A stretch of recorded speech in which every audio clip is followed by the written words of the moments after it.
Hello, everybody. Good to see you. So I'm just out of an awakening session that we had today, the first event of the Skillful Means series that's going on now, and a bunch of people had a good time. Woke up, so we're going to talk to them. Glenda will be talking to them.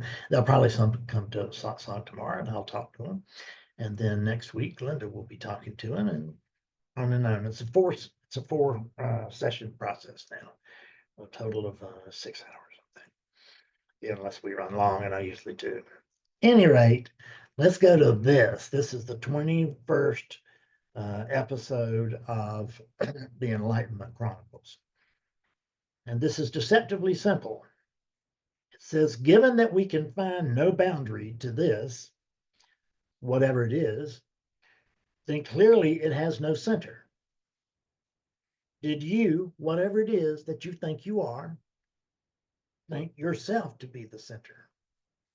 Well, I would have to tell you that yes, oh hell yes, but only for over 50 years did I think I was this. That's what I thought. I really thought I was this. And when I thought I was this, you know what my outlook was? I'm looking out this way, and I can, and I can see a little bit this way. And by God, I'm in the center of everything. I turn around, I'm still in the center. I go to North Carolina, I'm still in the center. It doesn't make any difference. Where I go, I'm still in the center. So I get a little what? Self-centered. And that's what it comes from. We come by it very honestly. Um, so the but there is no center because there is no edge. If there isn't to there is no edge to this, there is no sense, there's no edge to the sense of being. And there is no boundary at all. When we're talking about boundless, this is what we mean. This is boundless. And you're thinking, well, what is he talking about? His walls and all this kind of stuff. That's part of it. Everything is part of it. You breathe in, I am everything. I breathe out, and I'm nothing. Between those two, my life turns. So I thought I was quoting Nisargadatta with that, but somebody said he said something different. So that's my own way of seeing it, I guess. I hate to claim it though, just in case he did it. At any rate, I can't claim it anyway because I don't even know who the hell is doing this video. It's not Fred Davis. How do you know I know it's not Fred Davis? Because there is no Fred Davis. See, this is exactly what it's talking about. Is that once you decide that you are this, and it's just we come by it honestly. We, from the time that we are born, we are being trained, we are being brainwashed into believing. In this case, I was brainwashed into believing that I was this body, that this body is what a Fred looks like, and that I was this body. So I was Fred. No doubt about it, no question about it. I know I'm a Fred if I don't know anything else. That's something I used to think. But I was wrong. Yeah. I didn't know that I didn't know anything else. But I don't really know anything. I'm just bouncing around and going by, being pushed here and pulled there, and it looks like it's under my direction, but there's no my here. The only my that's here is awakeness. And awakeness is not directly pushing and shoving and all that.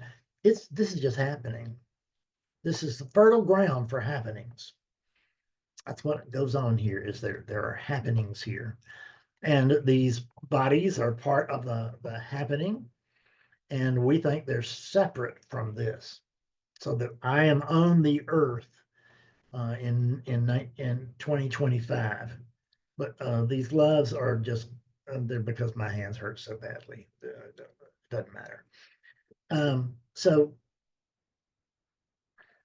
where was Lila before the gloves?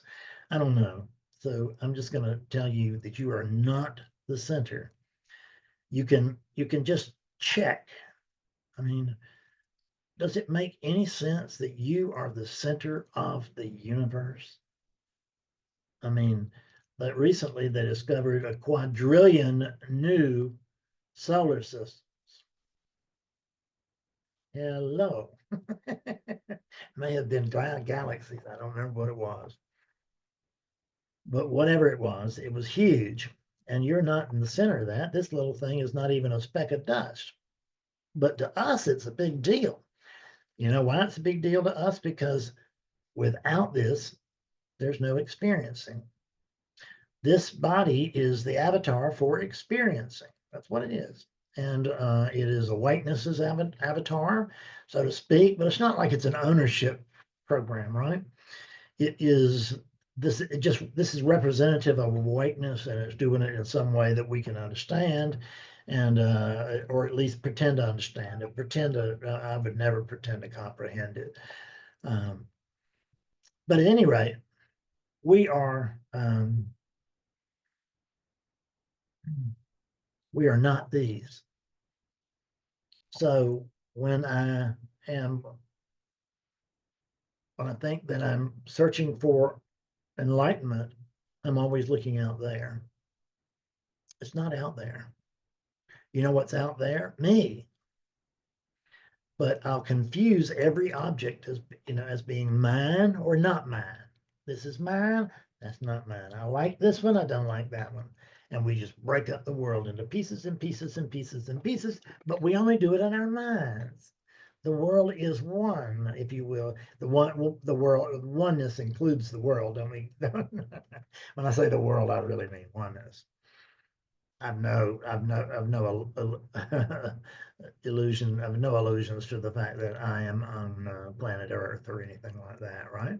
Because I'm not. Neither are you.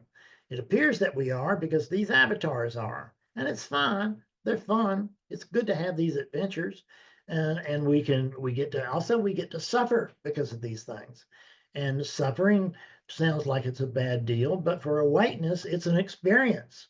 And experiencing is a good thing for awakeness, apparently, because it keeps on doing it, right? And these things are temporary. They come and they go pretty quickly.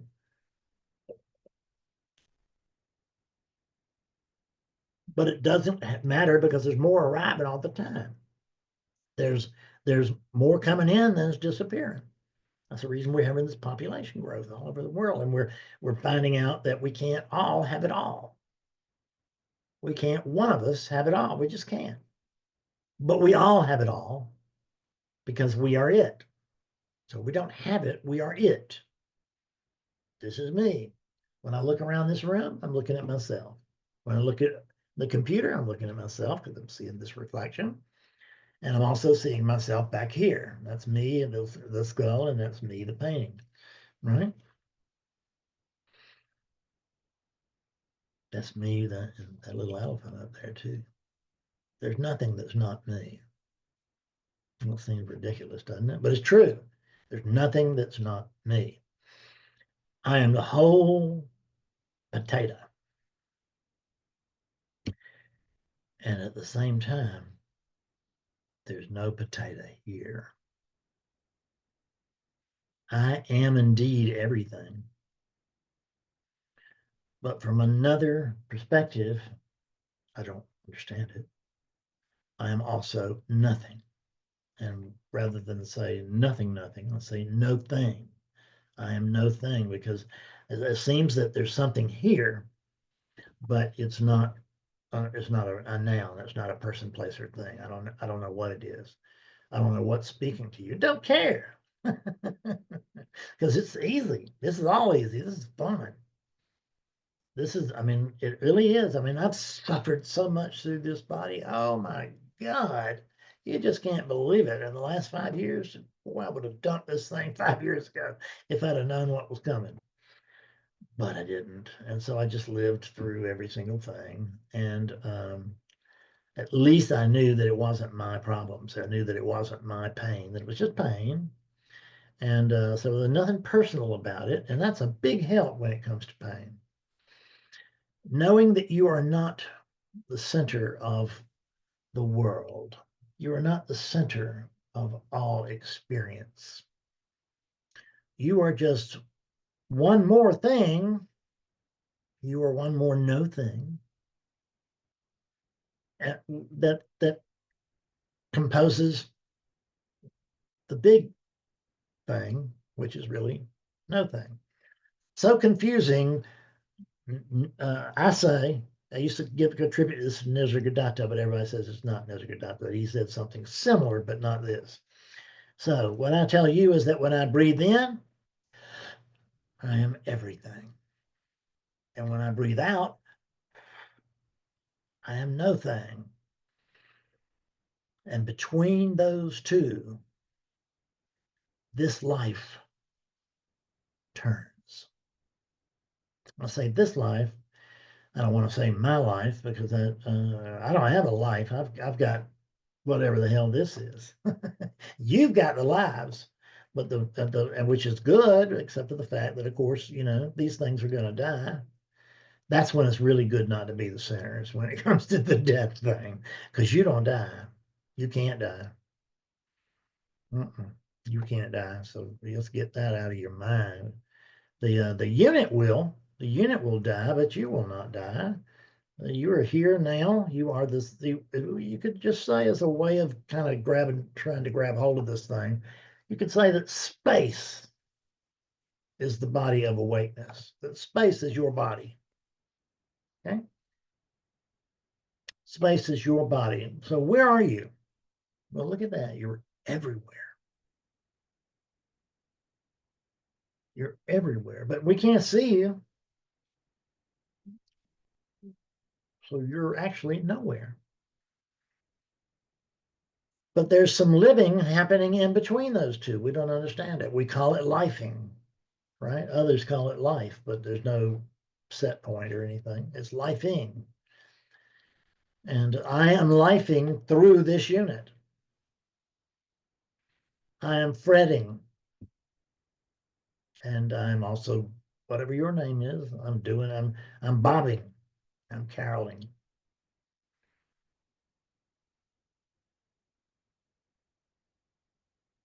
It just is.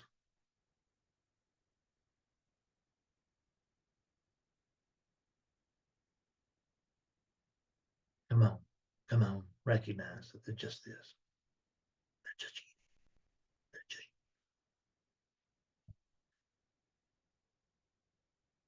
you. I love you. See you soon. Bye.